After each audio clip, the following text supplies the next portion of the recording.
Jangan kita kaget, karena biar bagaimanapun beban berat sekali yang sedang dipikul oleh Habib Rizik Syihab.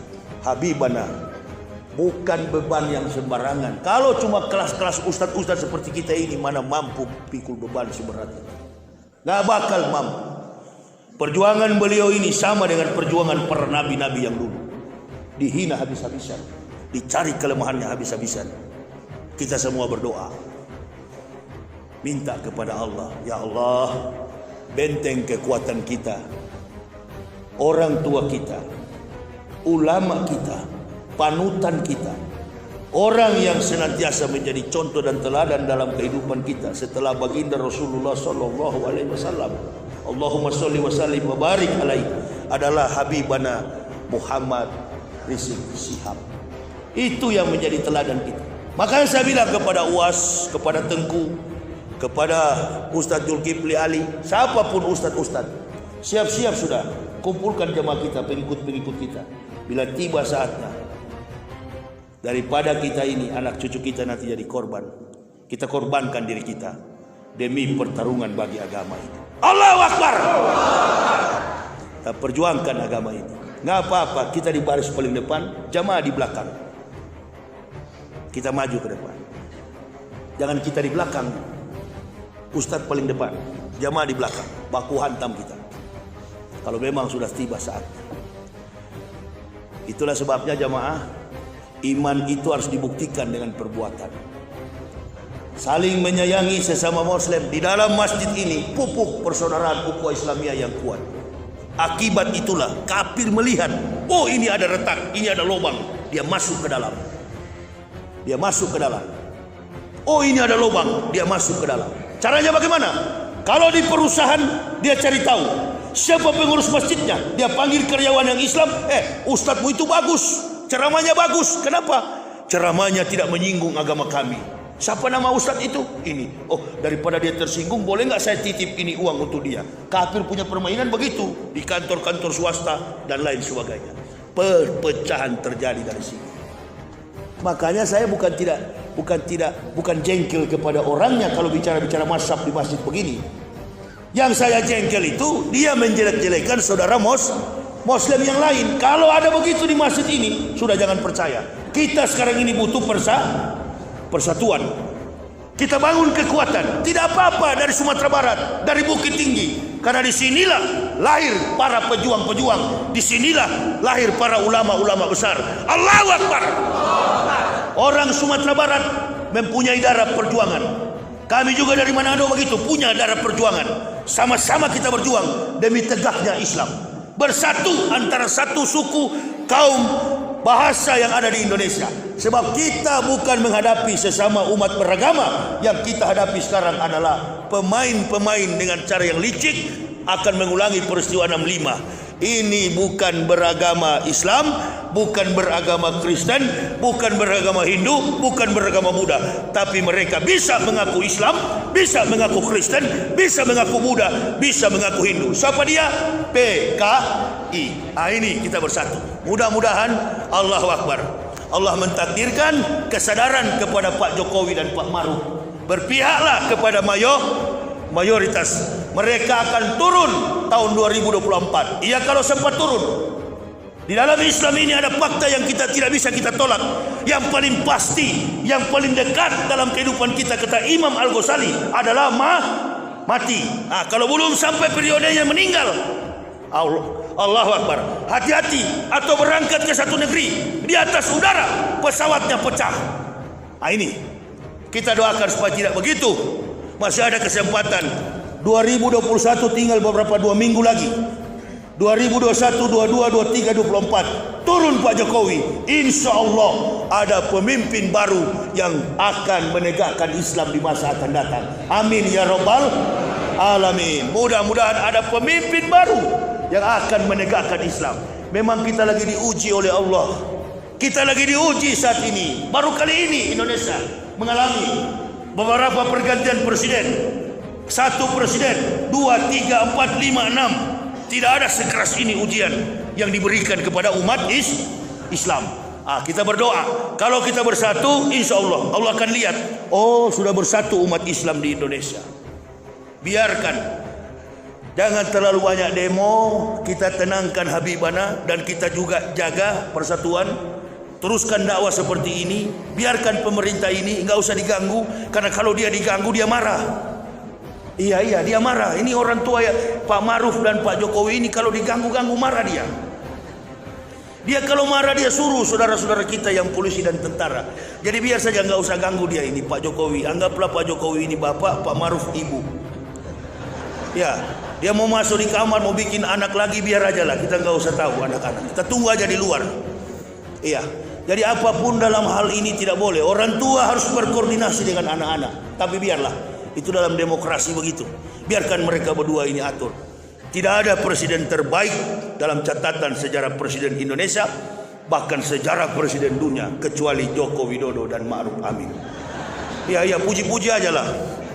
Dan tidak ada ketua anggota parlemen, ketua DPR yang terbaik di dunia dan Indonesia khususnya, kecuali Puan Maharani. Pokoknya mulai dari eksekutif, legislatif, yudikatif, semuanya orang-orang hebat. Jangan bilang buruk, nanti besok-besok ditangkap kita. Tidak ada presiden terbaik kecuali ini, ya. Insya Allah 2024 dia turun. Kerumunan Habib Rizik dipersoalkan. Kerumunan Bobi dan siapa itu? Gibran Raka Buming tidak diperiksa. Itu. Jadi jangan bahaya ini, jangan diganggu-ganggu. Biar sajalah. Kalau kita berdiam, insya Allah kekuatan Allah akan bekerja. Contohnya, begitu Habib Rizik diganggu, Allah yang buat di Papua itu. Allah yang berkehendak di Papua membuat gejolak dengan munculnya OPM, Organisasi Papua Merdeka. Saya dengar mereka sudah memproklamirkan diri bahwa sudah ada negara darurat sekarang dibuat. Nah itu cara Allah. Jadi kita diam aja, calling down. Tunggu saja, ya Allah, kami menunggu. Apa maksudmu? Ujung-ujungnya nanti, insya Allah, kita inilah yang cinta NKRI yang akan berjuang. Kemarin waktu Pancasila mau diperas sama tukang-tukang peras, siapa yang turun ke bawah? Siapa yang merontak ke bawah? Siapa? Ya kita inilah yang dituduh-tuduh radikal. Mana orang-orang yang berteriak saya Pancasila? Tiarap semua. Abu Jongos, Abu Sepatu, Abu Sandal. Lari semua bu.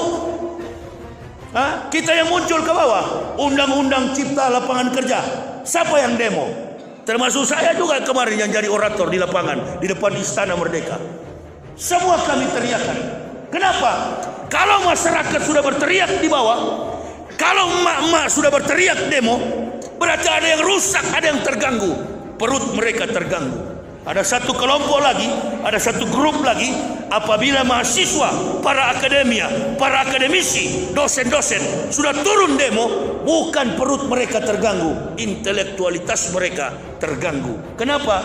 Karena dipimpin oleh pemimpin yang cerdas. Kira-kira begitu. Puji saja terus. Presiden terbaik, saking terbaiknya tiap hari masyarakat ribut. Ya, kita minta kepada Pak Jokowi dan Pak Maruf, Pak Jokowi, berpihaklah kepada kami yang mayoritas ini. Kenapa? Kami bukan minta dikasihani. Kasihan nanti Bapak berdua. Kalau sudah turun dari kursi presiden nanti meninggalkan legacy yang buruk, kesan yang buruk. Kami nggak perlu dikasihani. Kami apalagi di Bukit Tinggi, Masya Allah. Saya berapa hari di sini kenyang terus. Masih banyak makanan di kamar itu. Betul apa betul? Antum berdua ini yang jadi catatan sejarah panjang nanti. Ingatkan begitu saja. Mari kita bersatu dengan pemerintah supaya kelompok bajingan penjahat yang kecil sedikit orang ini, komunis ini merasa tersisi. Ciptakan dakwah begitu supaya dia tersisi. Bahkan saya sering tantang, jangan si Ali Jaber yang kau tikam, tunggu pengajian Yahya Waloni. Kalau ada di sini coba suruh ganggu sekarang. Kalau tidak saya hantam dengan mic di kepala ini, hantam dengan meja ini. Saya waktu si Ali Jaber ditikam di Lampung, besoknya saya ceramah di Lampung 1 minggu. Tapi kiri kanan di perut saya ini pisau dapur, pisau. Kau ganggu kul bala-bala di situ kau. Paling 10 tahun masuk penjara. Kan bukan membunuh, bukan pembunuhan berencana, tapi diserang. Artinya pasal bela diri. Kau robek-robek kau di situ. Iya, di mobil juga pedang hampir 2 meter. Cegat baku hantam kita. Itu kalau memang Islam sudah mendarah daging di dalam jiwa kita. Yang ada bukan hidup, bagaimana mati besok, husnul khatimah. Saya kira Ibu Bapak itu yang bisa saya sampaikan. Ini sudah siang, insya Allah di lain waktu kita jumpa kembali. Mohon doa bagi kami sekeluarga agar tetap kami senantiasa ada dalam ridha dan ampunan Allah. Insya Allah kami akan perjuangkan agama ini sampai titik darah penghabisan. Allahu Akbar. Dengan satu prinsip orang Melayu, lebih baik mati berkalang tanah daripada hidup bercermin bangkai, busuk kemana-mana. Tapi dengan cara begini, hidup bercerminkan kekuatan kekuasaan Quran dan hadis, harum di hadapan malaikat dan orang-orang mukmin.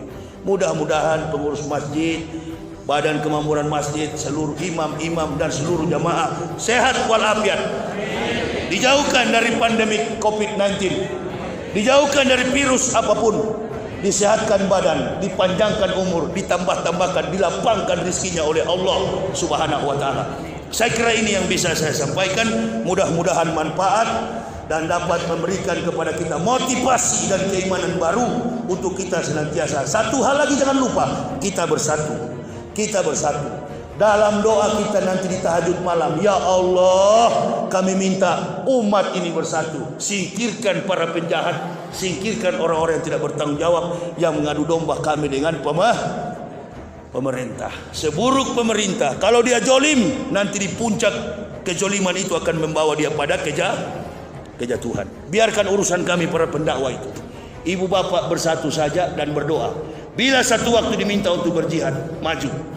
Jangan pernah memperhitungkan badan kita, karena tujuan kita hidup adalah mati di jalan Allah. Barakallah. Terima kasih atas segala perhatiannya. Mohon maaf atas segala kekurangan kami. Usikum wa nafsi bitaqwallah. La ilaha illa huwa 'alallahi falyatawakkalul mu'minun. Wassalamualaikum warahmatullahi wabarakatuh.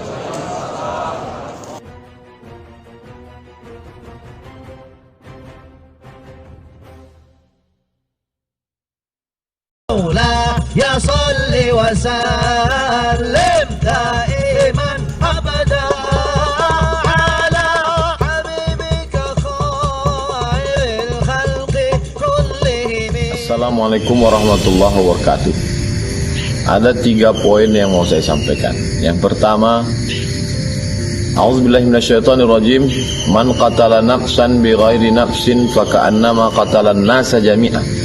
Siapa yang membunuh satu orang, maka dia sama seperti membunuh semua orang. Wa man qatala mu'minan muta'ammidan fajaza'uhu jahannam. Siapa yang membunuh orang beriman, maka balasannya adalah neraka jahanam. Itu dalam ajaran Islam. Tidak ada satu agama pun di dunia ini yang mengajarkan membunuh sebagai solusi menyelesaikan masalah. Poin pertama. Poin yang kedua, meminta kepada Komnas HAM untuk mengusut tuntas supaya tidak terjadi fitnah berkepanjangan, untuk mematikan percikan-percikan api di tengah lalang kering. Kalau Komnas HAM bertindak, diusut tuntas apa yang sebenarnya terjadi, maka insya Allah Allah menolong, selesailah masalah. Yang ketiga, kepada seluruh jamaah, seluruh bangsa Indonesia, agar jangan tidak terprovokasi, cerdas berpikir, cerdas bermedsos, dan banyak berdoa kepada Allah. Jangan lupa hidup ini ada yang mengatur. Tidak ada satupun yang luput dari pandangan Allah. Tidak ada satu yang lepas dari pengetahuan Allah. Allah tidak tidur. La ta'khudhuhu sinatun. Sallallahu alaihi wasallam mengingatkan kita, lebih baik bagi Allah kehancuran Al-Ka'bah, batunya satu demi satu, itu lebih ringan diterima Allah daripada tumbahan darah seorang Muslim. Bahkan di hadis yang lain, kalau ada manusia semua yang di bumi, bahkan makhluk-makhluk yang di langit, semuanya bersatu untuk membunuh seorang Muslim, akan Allah masukkan semua dalam neraka Jahannam. Begitu luar biasa mulianya darahnya orang Muslim.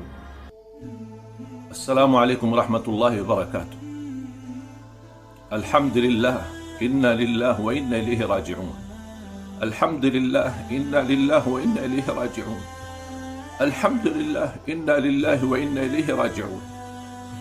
Innal qalba la yahzan wa innal 'ayna la tadma' wa inna ala firaqi ha'ula'i al-fityati fityatul jabhati ad-difa' al-islamiyyah la mahzunun wa la naqulu illa ma yurdi rabbana. Alhamdulillah, inna lillahi wa inna ilaihi raji'un. Saya berturut duka cita kepada keluarga besar FBI, khususnya kepada guru tercinta Al-Habib Muhammad Rizik Shihab, dan lebih khusus lagi kepada keluarga saudara-saudara kami yang ditembak mati. Dan mudah-mudahan mereka diterima di sisi Allah Subhanahu wa taala sebagai syuhada. Dan mudah-mudahan ke dalam kejadian musibah ini kita selalu berdoa, Allahumma ajirna fi musibatina wa akhluf lana khairan minha. Ya Allah, sempurnakan pahala bagi kami terhadap musibah ini dan ganti yang lebih baik.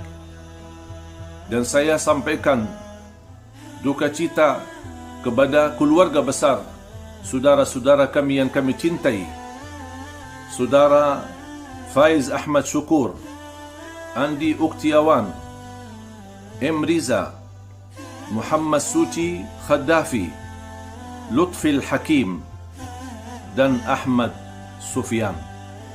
Semoga mereka ini diterima di sisi Allah sebagai syuhada, dan keluarganya diberikan oleh Allah kesabaran dan ikhlas menerima ujian ini.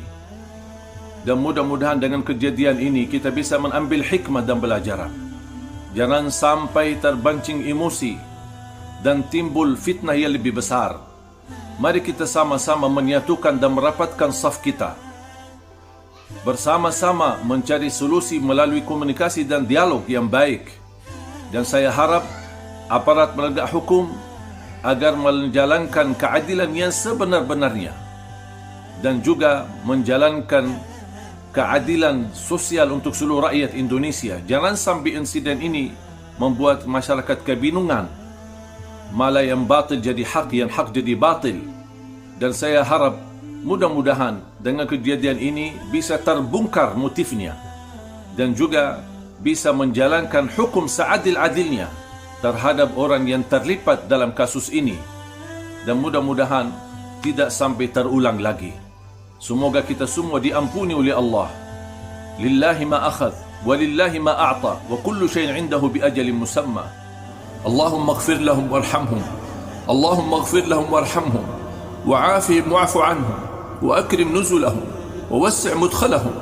Allahumma anzil 'ala quburihim ad-diya wan nur wal fushata was surur.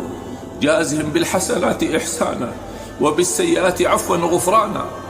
Allahumma taqabbalhum shuhada'a 'indak.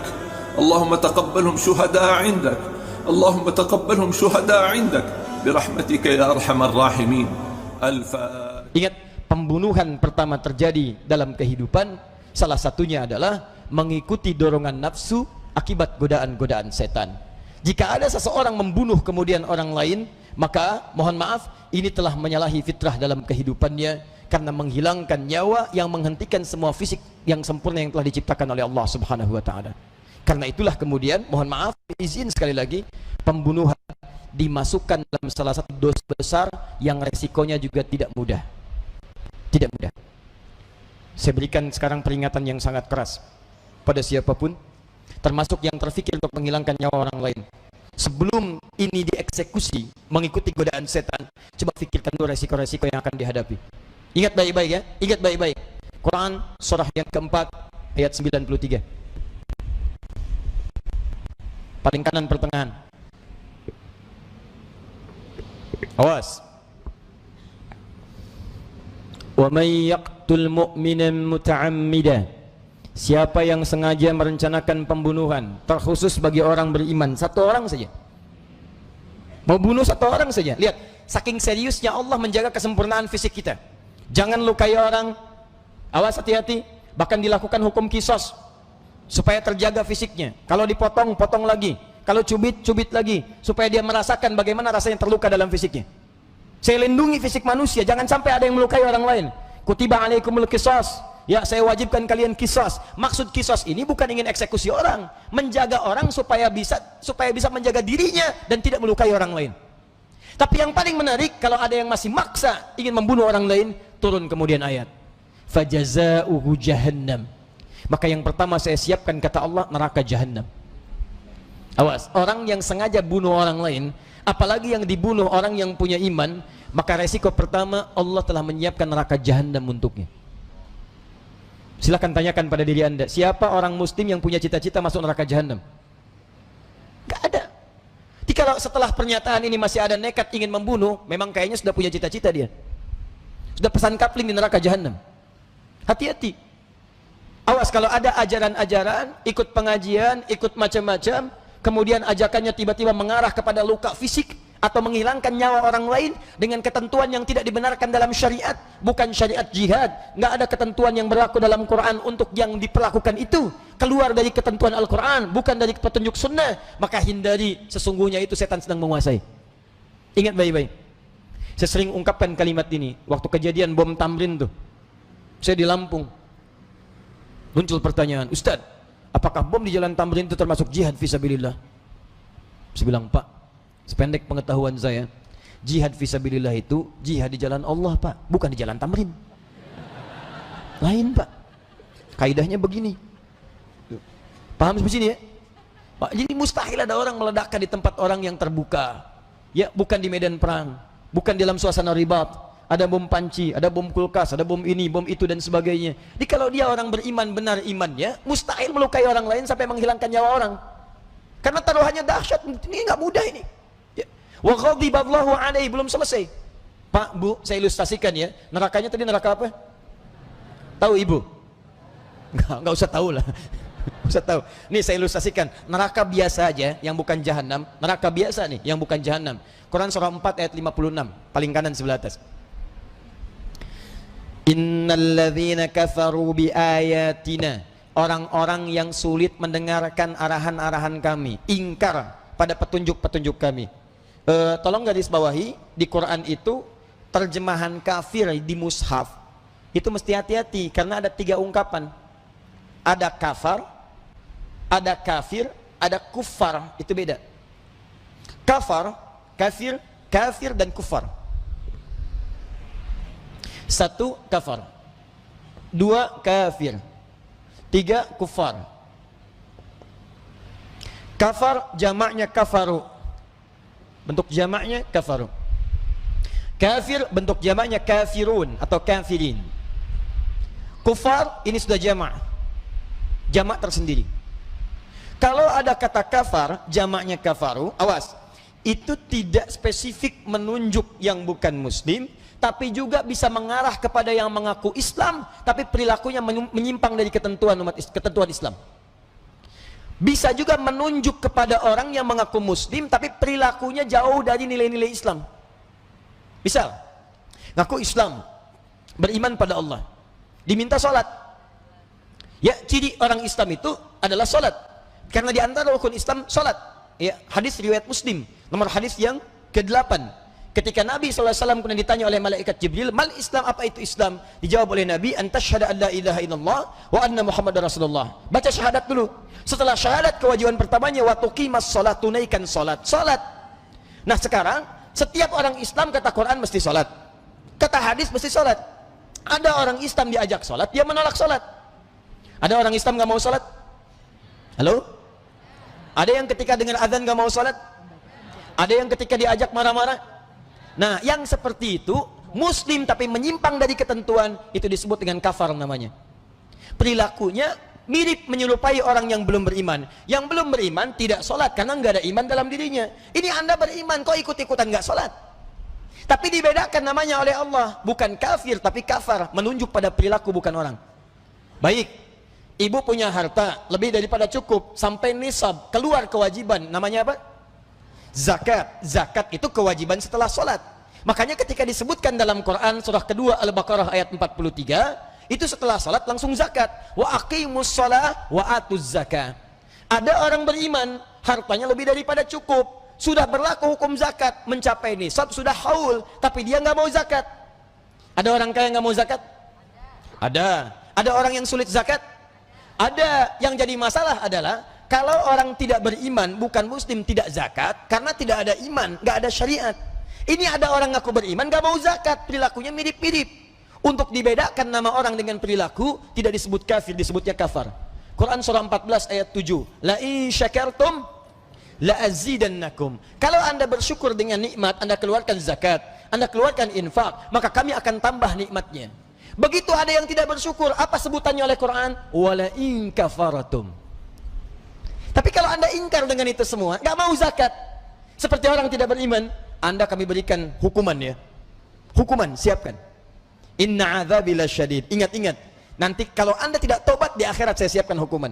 Yang tidak beriman itu sudah nggak ada ketentuan. Anda yang beriman kok ikut-ikutan? Kafar namanya. Nah, lihat baik-baik. Orang ini kalau dia muslim tapi dia tidak pernah sholat, tidak mau zakat, nanti di akhirat akan ditimbang. Berapa amal solehnya, berapa amal salahnya. Kalau amal solehnya 49 misalnya 99%, amal salahnya 50,0001%, masih banyak salahnya, maka dia akan dimasukkan ke dalam neraka dulu untuk membebaskan dari kesalahan-kesalahan tadi, baru kemudian masuk ke surga. Neraka yang mana? Nah, lihat nerakanya, Quran surah 4 ayat ke-56. Innalladzina kafaru kafar bi ayatina. Orang-orang yang kafar, ingkar dari isyarat kami, yang mengaku muslim tapi susah sholat, mengaku muslim gak mau zakat, mengaku muslim banyak maksiat, sehingga ketika ditimbang banyak salahnya dibandingkan solehnya, kami akan tarik ubun-ubunnya. Nusli, tarik ubun-ubunnya. Saufa nuslihim nar, jahanamnya nggak disebutkan. Kami akan celupkan dengan ubun-ubun itu ke neraka. Nusli itu ditarik sambil dicelupkan. Bapak pernah bikin teh celup, Pak? Ibu ya, teh celup itu kan masukin, naikin gitu ya. Nah, itu teh celup, Bu, Pak. Masukin, naikin. Nah, siksa orang yang seperti ini juga begitu. Tarik ubun-ubunnya, masukin neraka, angkat lagi. Masukin neraka, angkat lagi. Kullama nadijat juluduhum, begitu dimasukin, hancur semua dengan kulit-kulitnya. Hancur. Kenapa disebut kulit? Karena kulit adalah indera perasa yang paling pekat. Kalau nggak percaya silahkan coba cambuk diri sendiri. Cambukan pertama sakit, cambukan kedua sakit, ketiga agak berkurang, keempat lebih berkurang. Kenapa? Karena kulit sudah terbuka, yang lain masuk. Tapi neraka ini tidak. Begitu dimasukin hancur dengan kulit, badalnahum juludan ghairaha, diangkat lagi, ditumbuhkan lagi kulitnya seperti semula kala, sempurna. Dimasukin hancur, angkat, sembuh lagi, supaya merasakan azab, nggak berkurang azabnya. Liyadzukul azab, masuk lagi, angkat lagi, masuk lagi. Sekali celup, satu harinya 1000 tahun rasanya. Satu detiknya kurang lebih 48 hari. Kalau mau coba silakan. Kalau sudah diinfokan masih pengen melakukan maksiat, artinya ada yang salah dalam dirinya. Paham suci? Nah, ini bagian yang pertama. Ini neraka biasa, jahanam lain, Bu. Jahanam itu belum masuk sudah terasa.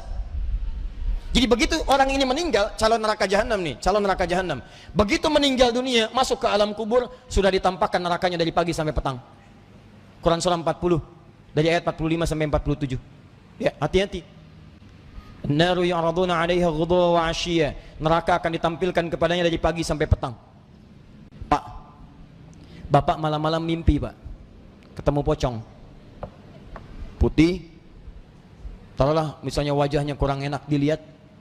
Kemudian persis mukanya nempel ke dekat muka Bapak. Oh, begini.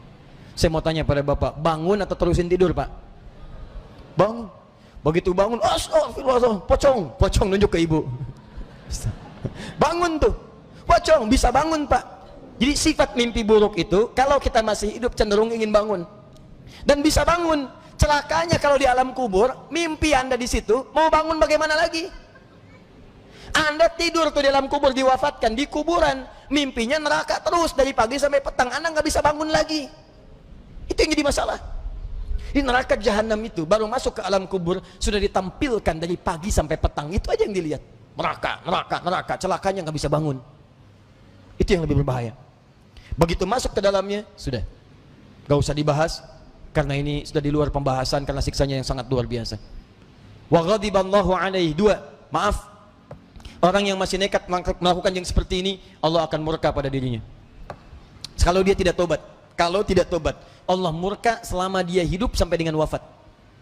Bapak tidak disukai oleh orang Pondok Indah, pindah Pak ke Bekasi. Orang Bekasi nggak suka ibu, pindah Bu ke Bandung.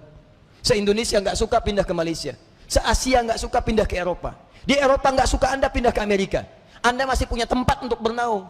Tapi kalau Anda dimurkai Allah, mau pindah kemana? Susah. Wala'anahu, 3, dilaknat oleh Allah. Dan yang terakhir, yang keempat, wa'adda lahu 'adzaban 'azima. Dan Allah janjikan di neraka jahanam ini siksa yang berlipat. Jadi 1, sudah jahanam. 2, mendapatkan murka. 3, dilaknat. Yang keempat, neraka jahanamnya siksa berlipat. Semua ini dimunculkan, hakikatnya bukan ingin menghukum seorang hamba, hakikatnya supaya kita bisa menjaga tampilan fisik kita dengan baik. Jangan dirusak, jangan saling mencelakai. Makanya dalam Islam itu Pak, Ibu, kalau benar-benar mengamalkan Quran, nggak ada tuntunan yang jelek. Jangankan merusak fisik Pak, Bu, melihat yang jelek aja udah nggak boleh Pak. Bicara yang jelek saja sudah tidak boleh Bu. Maaf ya, maaf. Kadang-kadang pembunuhan, perkelahian itu dampak besarnya terjadi karena ketidakmampuan kita menjaga lisan. Canda yang berlebihan, ejekan yang berlebihan. Karena itu muncul syariat dalam Al-Quran, gak boleh kita berbicara yang tidak baik bagi orang lain. Silakan Anda lihat, kalau Anda benar mengaku Muslim, orang beriman, panduannya Al-Quran, teladannya adalah Nabi, maka perhatikan Quran surah 49 ayat 11-12 itu. Ya ayyuhalladzina amanu, hai orang yang masih merasa punya iman. Yang bagi yang punya iman aja nih, kalau nggak punya iman nggak apa-apa, nggak dihiraukan, nggak ada masalah. Bagi yang merasa punya iman, la yashar qaumin qaum, kalian jangan saling mencela. Jangan saling mencela. Di tipikal orang beriman itu, kata Al-Quran, 1, dia bisa jaga lisannya, jangan mencela. Dampaknya banyak. Berselisih, melukai fisik. Bawa senjata, bisa menghilangkan nyawa. Dari apa asalnya? Dari lisan. Turun ketentuan, jaga lisan. Jadi kalau ada orang kelihatan sholat, rajin baca Al-Quran, rajin puasa, tapi masih gemar mencela orang lain, pasti ada yang salah dalam dirinya. 1. Jadi kewajiban yang pertama adalah mampu menjaga kontrol diri kita sepenuhnya untuk bersikap yang baik-baik demi menjaga fisik kita sampai kembali kepada Allah Subhanahu wa taala. Sifat ini berlaku bagi muslim, juga berlaku bagi hubungannya dengan non-muslim. Oh, hati-hati. Punya tetangga misalnya, tetangganya non-muslim, tidak boleh juga melukai. Oh, hati-hati. Kalau bukan dalam suasana peperangan atau yang lainnya, bahkan dalam peperangannya pun hanya dalam Islam, Bu. Pak, saya temukan, saya bandingkan dengan kitab-kitab lain, cuma ada di Islam aturan indah sekali. Jelas, Pak. Itu kan perang nggak ada sayang, Pak. Perang itu nggak ada rahmat. Perang itu kasar. Makanya ketika turun surah At-Taubah, ayat tentang izin perang yang sebelumnya banyak bersabar, kemudian harus mempertahankan diri, turun ayat jihad, itu tidak dibuka dengan basmalah. Satu-satunya surah dalam Al-Quran yang tidak dibuka dengan Bismillahirrahmanirrahim cuma surah At-Taubah. Bara'atum minallah, telah tiba izin dari Allah, sekarang kalian mempertahankan diri. Jadi jihad itu bukan memerangi orang sembarangan. Jihad itu mempertahankan diri, izzah, agama dan jiwa. Mobil diambil, antum pertahankan. Iman antum diambil, masa diam aja? Nyawa antum diambil, masa diam aja? Maka ketika Anda pertahankan, turun aturan. Hei, ini nggak pakai bismillah. Dalam bismillah ada Rahman, ada Rahim, ada kasih sayang. Sedangkan perang itu nggak punya kasih. Ada orang saat perang memunculkan sayang. Begitu mau nembak, permisi ya, nembak. Dor, sakit gak? Gak ada begitu. Maaf ya, tembak ya tembak. Tapi dalam suasana seperti itu, hanya dalam Quran, dalam hadis. Jangan lukai anak-anak. Jangan lukai yang sepuh. Jangan lukai perempuan. Jangan cabut tumbuhan. Jangan rusak rumah-rumah ibadah. Anda bayangkan. Indah aturannya. Saking tingginya Islam menjaga kemaslahatan dalam kehidupan. Makanya kalau umat Islam Indonesia ini mengamalkan Quran, tenang kehidupan, Pak. Bu, polisi gampang banget tugasnya. Cuma minum kopi dilihat, aman. Tentara lihat, aman. Cuman ke pengajian aja, datang, amalkan, isikan. Tentram kehidupan, turunlah keberkahan di bumi Indonesia, insya Allah. Tidak cukup dengan amin, kita amalin dulu. Nah ini kan ke pengajian aja udah melanggar lalu lintas, ya kan? Kadang hati-hati, jaga dong. Kayak motor berangkat, ngebut karena pengen cepet-cepet sampai. Jangan dilanggar, ikutin aturan. Lampu merah, lewat, ya polisi menunaikan tugas. Berhenti. Mana surat-surat? Wajar. Ini Pak, STNK, ada. SIM, ada Pak. Mau kemana? Pengajian. Pengajian kok melanggar lalu lintas? Tahu lampu merah? Tahu Pak. Kenapa dilanggar? Saya nggak tahu, ada Bapak. Wah. Lewat tuh.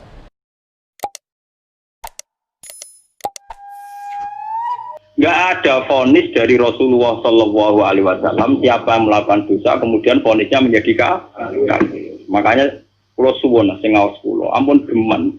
Pokoknya nak dosa wajib tobat. Maksiat itu jorok, maksiat itu jelek sudah harus tobat ya gitu saja. Sampai jangan terus berlebihan menganggap kafir. Mereka nak anggap kafir terusannya elek, halal darah. Sampai tak judono. Tragedi di Irak, di Afghanistan itu tragedi ekstremis karena setiap orang mudah mengkafir. Sunni ngafir Syiah, Syiah ngafir nopo? Sunni. Jadi tragedi takfir itu ekstrim. Kita tidak menganalisis secara politiknya ya dibikin kelompok tertentu. Nah ini yang masalah tradisi nopo takfir. Tradisi takfir itu dulu makan korban Sidina Ali Muawiyah. Di Irak, di Afghanistan makan perang bersaudara. Takfir. Makanya ahli sunnah wal jamaah. Ya memang ahli sunnah juga punya resiko juga masalah aurat. Memang resikonya ahli sunnah. Gua mulai Islam Indonesia lewat India. Ulama India orang fanatik aurat. Jadi bar nikahan di masjid bariku yo tarian bareng. Enggak sih dicil babi tapi udele ra dicil. Dan mulai dicil ulama India yang menengah ya akhirnya niru ulama Indonesia. Pas akatan yang ngundang kiai bariku ono konser dang. Aku lah bolak-balik diundang. Ya seperti ono konser dang. Gus puntene nek kaya jenengan tapi mungkin tetep wonten konser dangdut. Ya sing ngundang ya jujur. Lu tekem celek tak omongi ngono. Wong tiang-tiang nyuwun dangdutan iki wis repot. Ya tapi kejemunin aku ngizinin. Ojo kok. Wae dangdut tuh nggih padha ngertos wis nak niku haram. Lucu to nek Indonesia iku akad iku nak ra kiai ra marem. Ora mungkin sing ngangkatno kok tinjan utawi dalang ya ora. Tapi kon ngilangi adat dalang, tinjan ya ora gaul.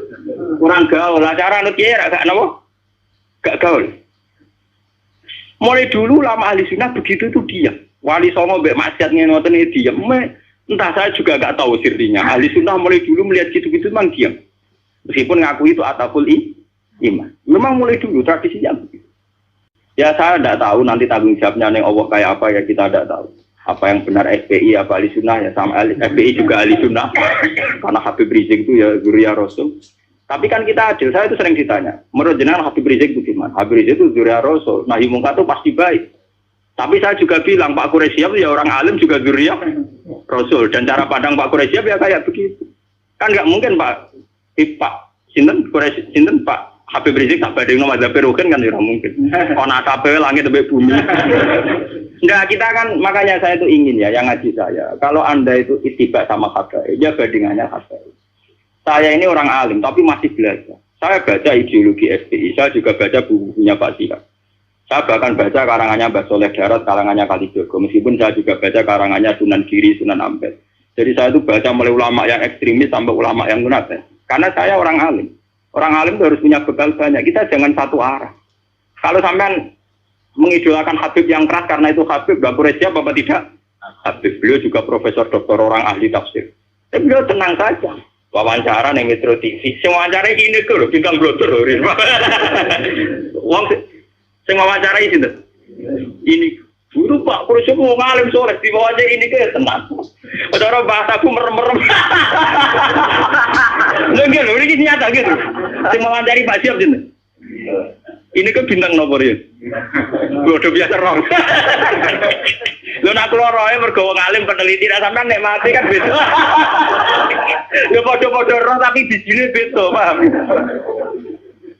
Yo beda to. Wong alim nak ngamati iku neliti. Nah wong awam nek tulisannya tetep beda. Wah, padune jenengan ora tetep beda so ayo percaya. Ayo awes ning akhirat cocokan. Tes bener. Wong alim mulai kowe roh kitab iku wis lali mutolaah. Sampeyan iki eling. Padha-padha bergelok film. Pak Siap tuh biasa. Ya memang beliau gitu. Memang ya beliau punya sanad juga. Punya sanad juga cara ngadepi masyarakat begitu.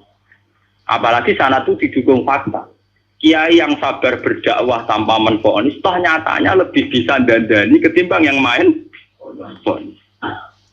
Makanya kita punya khazanah dulu ada Gusme, ya banyak. Makanya ini guyonan saya dulu zaman di sarang itu begitu. Lonte itu wong ahli maksiat, maling yo ahli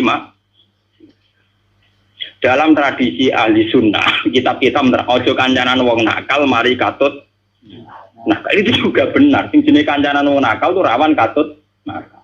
Tapi kita juga punya satu mandat, satu metode. Barang mungkar udah dadekno apik. Awal iso dadekno apik kudu gelem kenal, gelem ngandani. Nek kenal ra gelem piye carane? Ngandani. Jadi kita punya dua aturan. Sing sitok kon dandani berarti kudu gelem kenal. Sing sitok kudu ngeduwi ben ora terkontami. Ya saiki yo maca awam dhewe to gen ngilu. Gusti kula jenis dandani apa jenis katut lah. Ketara to. Ngilu. Barang misalnya lonte elek, wah anak iki sakit Gusti ngandani ini.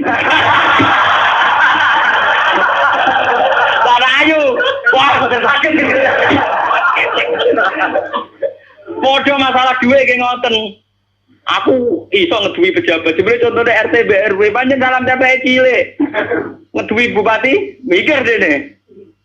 Kula nggih sering dikoncon, kula lho Gus, sampe pejabat mboten nate kula. Kula teng petinggi mriki ra tau dolan Gus RT RT. Cangkemmu contoh kok petinggi. Lah anak bupati teko mbok ora lagi tak lem. Dereng nate. Contoh ngeduwi pejabat di contohnya RT napa? Wah, curang. Artinya ya paham gini. Jadi sudah begitu mulai dulu. Makanya kita selalu punya dua jenis kiai tadi. Mulai kiai yang anti begitu sampai kiai yang mau ngandani begitu. Ya sudah mulai dulu orang-orang soleh ya begitu. Sampai delok teng kitab-kitab sufi. Biasa jenenge ulama top kancanan pendeta. Nanti tawaju pasut. Jadi ada Abu Yazid itu nate tenggene padang pasir ketemu pendeta resi soleh tenan. Ya Abu Yazid, sama ini terkenal wali. Apa Anda bisa membuktikan bahwa Anda lebih baik ketimbang saya? Jadi Abu Yazid, ya. Kamu minta apa Abu Yazid? Saya minta makanan yang enak. Ini pendeta itu langsung ngonten wapel ron macam-macam. Karena saya juga orang dekat Allah. Barang Abu Yazid wayah dene. Gak gelem deh. Enggak, saya enggak minta apa-apa. Loh, berarti kalah be aku ndonga Allah itu badani ke ora ya malah menang aku ya. Kenapa? Saya memilih yang dipilih dia. Maksudnya yang dipilih Allah. Jadi aku ya ora njaluk ya ora apa. Ini malah pendeta ini masuk Islam. Sungguh Abu Yazid, kamu enggak pernah memperdaya Tuhan. Gak. Akhtar malah akhtar jadi Mas. Saya memilih untuk tidak memilih jadi. Karena Tuhan biar apa lumayurit, biar Tuhan tetap sebagai apa? Tuhan. Itu malah pendeta ini macam pendeta bener, malah masuk Islam deh. Hebat kamu Abu Yazid, mendudukkan Tuhan sebagai Tuhan. Jadi kamu tidak pernah ngatur-ngatur apa? Tuhan. Cara sering kesampaian meriah, waduh, kalah mati. Abu Yazid tenang saja. Itu ulama dulu itu biasa. Kancanan pendeta, kancanan macam-macam. Nah ini ngaji terus kalau suwun lah. Lewat ini hadis surga didhawuhna Rasulullah nggih liwat sanad sing mutasil ila Rasul. Nah, pokoke jamaah mriki sing nate dosa nate salah. Sampeyan kudu yakin bahwa ini yang benar. Karena ini didhawuhna Rasulullah mewakili Allah Subhanahu wa taala. Apalagi redaksinya qala Allah taala, berarti sing disebut hadis qudsi. Jadi gak ada mazhab kasus khawarij sing darani wong tau dosa gede berarti wis kafir. Dekne ngamale apik ora ditampa itu ndak ada. Ora ono. Iku akal-akale wong khawarij. Nah, yang mewakili Islam nggih ngeten iki, Allah seneng banget nek ana kawulane napa to?